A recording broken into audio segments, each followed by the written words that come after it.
is look at normalized earnings a few years out. At least that's the way we look at it. Normalized earnings a few years out, and then how much of those earnings going to grow over time. And it's has to do with interest rates. What are your other choices? It has to do with relative values versus what are your other chances. It has to do with the risks of those cash flows actually coming. And so, that's what makes it a horse race. But do you feel like you've been banging your head against the wall for a few years here as you watch, traditional value underperform? So you gave us those numbers. They're stunning.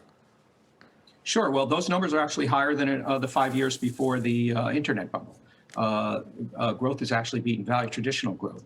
But the real answer to the question when I gave that talk was yes, no, maybe, I don't care, is really I don't care. Traditional values, like I said, no private equity firm will go buy a business because it's low price book, low price sales. What's happened in the past and why those have worked is that those kind of metrics, if you buy companies selling close to the historic cost of their assets, what that really means is that no one's paying much of a premium for the actual business. So if you buy a bucket of companies that have those kind of attributes, you tend to get more than your fair share of companies that are out of favor.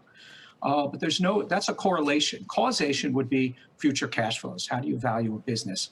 And we only care about causation, not things that have correlated with good returns in the past. So then do you short companies that you believe don't have good prospects for free cash flow, positive free cash flow? And what do you make of so much out there, whether it be, some of the SPAC frenzy that we're seeing or other companies that have valuations? There are some software companies out there that are valued upwards of 70 times forward sales.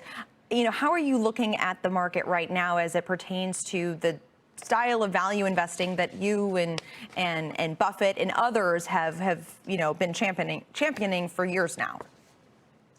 Right. So, I don't think the froth really is in Microsoft, Google, Amazons of the world. Those are some of the greatest businesses we've ever seen.